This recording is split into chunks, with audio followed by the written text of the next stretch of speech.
babka mieli psa, który się mianował Lord.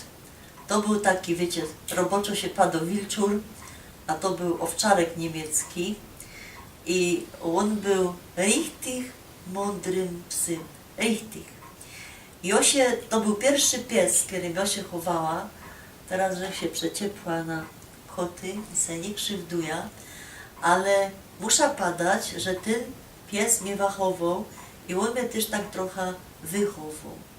Mianowicie on se zdawał sprawę, ja wypadała też, żeleźniok je zimny, bo on jest rekwizytem, ale jak on był gorki, dziecko przeca nie wie, to on mnie utrzymywał w odległości kazik 1,5 metra od tego żeleźnioka.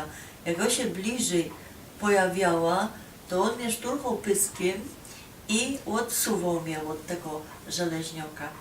A zaś ja się też z nim bawiła, ja chodziła za nim z próżną miską i godała mu lok papu, czyli lord jest jedzenie. I on wiedział, że tam nic nie ma, to była czysto miska, którą wyciągała z bifeja, ale tak on, co by uspokoić dziecko, to on zawsze po tej misce lizał i ja się radowała, że ja lorda nakarmiła. No wielach mogła mieć 2 roki, jak dziecko nie poradziło jeszcze padać, ale też jak zaś z kolei od czegoś nie chciała jeść, a on wiedział, co mi to nie smakuje, to on se tam kajsik czekał, nie? Że ja go za chwilę zawołał. No i ja też tak dawała pozór, czy moja mama to widzi, czy nie. No jak mama obracała głowa, co się na mnie nie dziwała, to lord z drugiego końca kuchni dawał mi taki znak, taki m. To ja wiedziała, że mama obróciła głowa, 2 roki, że miała, brała to coś do ręki i z niewinną miną, że tak siedziała i udawała, że jem, a lord z drugiej strony leciał i to mi zeżyrał, zaś on szedł tu, nie? Mama się zaś dziwiła, ładnie zjadłaś, ona mi zaś dawała, nie? I zaś się historia powtarzała. Także my byli taką szajka dwuosobowo nie, ale pies to też osoba. I no, że on pod jednym względem był, ja wypadała, że głupi, bo jak ja już potem miała prawdziwego, takiego własnego psa, wyżła, to nie umiała se z nim poradzić, bo był strasznie taki niekarny. No i ktoś mi tam poradził, że pies się boi gazety, to, bo ta gazeta szuszcze, nie, no to zwinąć ta gazeta i mu przywalić. No to jak ja zrobiła tak, to ten pies mi ta gazeta wyrwał, poszarpał ją i zaś swoje robił. No to po tym, że się paryzola boi, no to ja zrobiła to samo z paryzolem i że tego paryzola nie miała.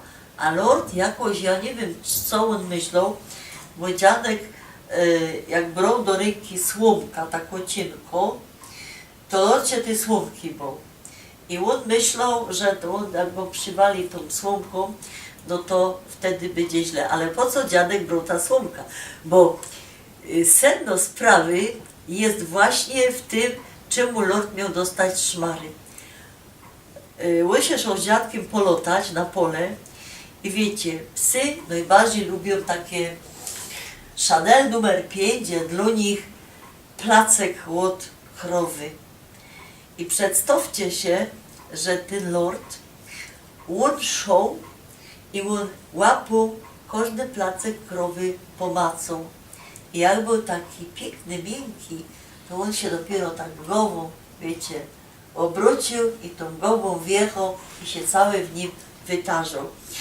I dziadek całą drogę musiał na jego dawać pozór, bo potem trzeba go było kąpać. Nie było tak, że wanna, ciepła woda, prysznic. Nie, to trzeba było nagrzać tej wody na piecu, a dyć trzeba ją było nanieść z półpiętra, bo kokotek był na półpiętrze, dobrze, że nie we studni.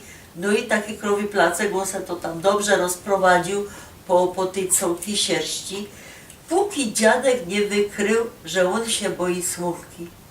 I jak oni szli na szpacer i już tam były te krowie placki, dziadek się wyszukiwał jakąś słomka, szedł wedle niego I lord szedł przy nodze i no się patrzył, czy mu tą słomką nie zbije.